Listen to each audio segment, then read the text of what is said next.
بسم اللہ الرحمن الرحیم۔ گمنام ہیروز کے معزز ناظرین، السلام علیکم۔ آئیے چلتے ہیں کہانی کی طرف۔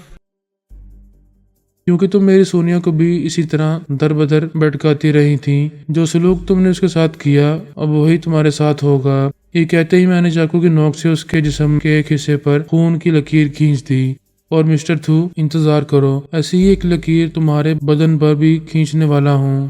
میرا چیلنج سننے کے بعد اس بےروپیوں کو جواباً کچھ کرنا چاہیے تھا، لیکن وہ خاموش تھا۔ توقع کے خلاف اسے بہت زبردست مات ہوئی تھی۔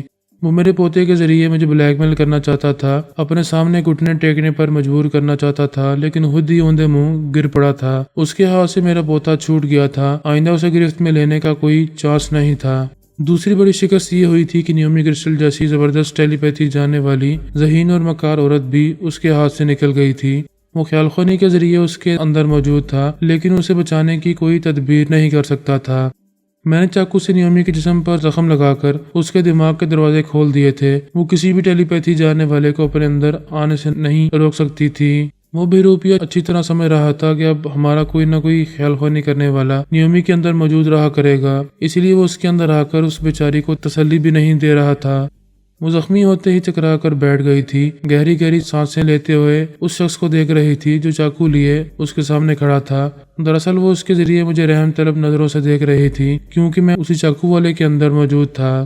اس نے گڑ گڑانے کے انداز میں کہا، مجھے جان سے مار ڈالو لیکن ایسی سزا نہ دو۔ میں ضرورت کے وقت خیال خونی کے ذریعے بڑی بڑی رقمیں حاصل کر لیتی تھی۔ جب تک زخم کی تکلیف کم نہیں ہوگی میں خیال خونی نہیں کر سکوں گی۔ میرے پاس اتنی رقم نہیں ہے کہ میں علاج کرانے کے بعد انڈیا سے باہر بھی جا سکوں۔ تم مجھے اپنی معمولہ اور تابعدار بنا لو، لیکن اس طرح بے یار و مددگار نہ چھوڑو۔ میں نے کہا، یہ بات مجھ سے نہیں، اس بےروپیوں سے کہو۔ وہ تمہارا یار بھی تھا اور آقا بن کر تمہارے دماغ پر حکومت بھی کرتا تھا۔ اب تو وہی تمہاری مدد کرے گا اور میں وعدہ کرتا ہوں اسے ایسا کرنے سے نہیں روکوں گا۔ اتنی دیر کے بعد اس بےروپی نے ایک اعلیٰ کے ذریعے کہا، مجھے نادان بچہ نہ سمجھو۔ میں یہ خوب سمجھ رہا ہوں کہ تم نے نیومی کو ہلاک کیوں نہیں کیا ہے، کیوں اسے زندہ چھوڑ دیا ہے۔ وہ ایک ذرا چپ ہونے کے بعد بولا، اور اب تم چاہتی ہو کہ میں اس کے دماغ میں آتا جاتا رہوں، پھر جیسے ہی موقع ملے اسے اپنی معمولہ اور تابعدار بنا لوں، اس خوش فہمی میں مبتلا رہوں کہ تم مجھ سے اور نیومی سے بے خبر ہو۔ وہ طنزیہ انداز میں بولا، یہ تمہاری بچگانہ چال ہے۔ یہ بات موٹی عقل سے بھی سمجھ میں آ رہی ہے کہ تمہارا کوئی نہ کوئی ٹیلی پیتھی جاننے والا ہمیشہ اس کے اندر موجود رہے گا اور میری طاق میں رہے گا۔ میں اس پر ترمیمی عمل کروں گا تو تم اور تمہارے ٹیلی پیتھی جاننے والے نیومی کے دماغ میں خاموشی سے میری پلاننگ معلوم کرتے رہیں گے۔ یہ دیکھتے رہیں گے کہ یہ میری تابعدار بن کر کہاں کہاں میرے کام آ رہی ہے۔ میں نے کہا، تمہارے جیسے ٹیلی پیتھی جاننے والے دوسرے خیال خونی کرنے والوں کو اپنا معمول اور تابعدار بنانے کی کوششیں کرتے رہتے ہیں تاکہ اپنی ٹیلی پیتھی کی قوتوں میں اضافہ کر سکیں۔ میں یہ بھی اچھی طرح جانتا ہوں کہ تم نیومی کو اپنی تابعدار بنانے سے باز نہیں آؤ گے۔ نہیں، تمہارا خیال غلط ہے۔ آئندہ میں اسے اپنی کنیز نہیں دوست بناؤں گا۔ ہر اچھے برے وقت میں اس کے کام آؤں گا، اس کا دل جیت لینے کی کوشش کروں گا۔ تم نے بھی کہا ہے کہ میں اس کی مدد کروں گا تو تم رکاوٹ پیدا نہیں کرو گے، لہٰذا اپنی زبان پر قائم رہنا۔ ساری دنیا جانتی ہے میں زبان کا دھنی ہوں، جو کہہ دیتا ہوں اس پر ضرور عمل کرتا ہوں۔ میں اس ٹوٹی پھوٹی ٹیلی پیتھی جاننے والی کو تمہارے حوالے کر رہا ہوں، لے جاؤ اسے۔ جب تک یہ خیال خونی کے قابل نہ ہو جائے تب تک میں تم دونوں کے درمیان دیوار نہیں بنوں گا۔ وہاں دیر مہاراج کی لاش بھی پڑی ہوئی تھی، اس کے تینوں چیلے ہمارے اعلیٰ بنے ہوئے تھے۔ وہ تینوں ہماری مرضی کے مطابق وہاں سے چلے گئے، نیومی تنہا رہ گئی۔ ادھر ادھر دیکھتے ہوئے بولی، میں جانتی ہوں تم ان کے ساتھ نہیں گئے ہو، میرے اندر ہی موجود ہو۔ وہ وہاں سے اٹھ کر بنگلے کے اندر آئی، پھر فرسٹ ایڈ باکس نکال کر اپنے زخم پر مرہم لگانے لگی۔ اس نے 2-4 بار مجھے مخاطب کیا لیکن میری طرف سے کوئی جواب نہیں ملا۔ پھر اس نے کہا، فرہاد ٹو، تم تو مجھ سے بول سکتے ہو۔ بے شک میں بول سکتا ہوں۔ فی الحال یہ سوچ رہا ہوں کہ فرہاد کو شیوانی اور عدنان کی اس خفیہ پناہ گاہ کے بارے میں کیسے معلوم ہوا۔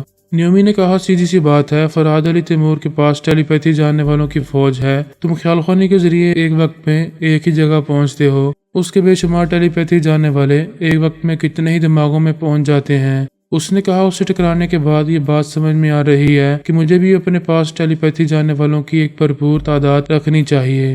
وہ تکلیف سے کراتی ہوئی بنگلے سے باہر آ کر کار میں بیٹھ گئی، پھر وہاں سے جاتے ہوئے بولی، میں تمہارے ساتھ ہوں۔ اگرچہ ابھی تمہارے کسی کام نہیں آ سکوں گی، لیکن کبھی تو ایسا موقع ملے گا کہ اپنے دماغ کو لاک کر سکوں گی۔ اس کے بعد اسے چیلنج کروں گی۔ چیلنج نہ کرو، یہ نہ بھولو کہ اس وقت بھی اس کا کوئی خیال خونی کرنے والا تمہارے اندر موجود ہے۔ وہ ایک گہری سانس لیتے ہوئے بولی، میں بہت مجبور ہو گئی ہوں۔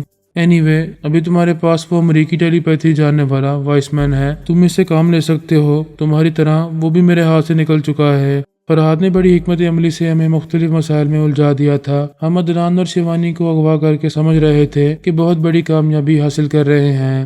جب تک ہم ان ماں بیٹے کے معاملے میں الجھے رہے، اس وقت میں اس نے وائس مین پر تنویمی عمل کر کے اس کے دماغ کو لاک کر دیا اور اس طرح اسے ہم سے چھین لیا۔ نیومی نے ایک کلینک کے سامنے کار روکتے ہوئے کہا، مجھے چاقو کا زخم لگا ہے، کوئی اینٹی سیپٹک انجیکشن لینا چاہیے۔ اس نے ڈاکٹر کے پاس آ کر اپنا زخم دکھایا۔ وہ بولا، ایسا لگتا ہے کسی نے تم پر چاقو سے حملہ کیا تھا، یہ تو سراسر پولیس کیس ہے۔ فرحاد 2 نے ڈاکٹر کے دماغ پر قبضہ جما لیا، پھر اس نے کوئی اعتراض نہیں کیا۔ نیومی کے زخم کی بینڈیج کر کے اسے ایک اینٹی سیپٹک انجیکشن لگایا۔ وہ واپس کار میں آ کر بیٹھتے ہوئے فرحاد 2 سے بولی، تم مطمئن ہو کسی نے اس ڈاکٹر کے ذریعے دشمنی تو نہیں کی ہے؟ نہیں، میں اس ڈاکٹر کے چور خیالات پڑھتا رہا، اس نے صحیح دوا دی ہے، صحیح انجیکشن لگایا ہے۔ دشمن اور ان کے اعلی کار فی الحال تمہیں نقصان نہیں پہنچا رہے ہیں۔ کیا ابھی مجھے انڈیا میں رہنا چاہیے؟ ہاں، ابھی یہیں رہو، کسی ہوٹل میں جا کر آرام کرو، میں تمہارے پاس بڑی رقم پہنچا دوں گا، بعد میں سوچیں گے کہ تمہیں کیا کرنا ہے۔ وہ اپنی جگہ دماغی طور پر حاضر ہو گیا۔ وہ استنبول سے دوسری فلائٹ میں انڈیا نہیں گیا تھا بلکہ پیرس چلا آیا تھا۔ بابا صاحب کے دائرے کے قریب ہی ایک علاقے میں قیام کر رہا تھا۔ وہ اس ارادے سے وہاں آیا تھا کہ عدنان کو اپنے قبضے میں رکھ کر مجھے بلیک میل کرے گا اور باہر آنے پر مجبور کرے گا، تو پھر مجھے ادارے سے باہر نکلنا ہی پڑے گا۔ ایسے میں چھپ کر مجھ پر حملہ کر سکتا تھا، پھر ایک نیا کارنامہ انجام دے کر سپر پاور اور دوسرے تمام بڑے ممالک کو متاثر کر سکتا تھا، لیکن تمام کیے کرائے پر پانی پھر گیا تھا۔ وہ جیتی ہوئی بازیاں ہار چکا تھا۔ اپنی جگہ سے اٹھ کر ٹہلنے لگا، پریشان ہو کر سوچنے لگا۔ اس کی سوچ ایک ہی نقطے پر مرکوز ہو جاتی تھی، اسے بھی ٹیلی پیتھی جاننے والوں کی فوج تیار کرنی چاہیے۔ وہ سوچ رہا تھا، میں فرحاد سے کسی طرح کمتر نہیں ہوں، میں نے تمام پلاننگ سوچ سمجھ کر کی تھی اور بڑی ذہانت سے کامیابی حاصل کرتا رہا تھا۔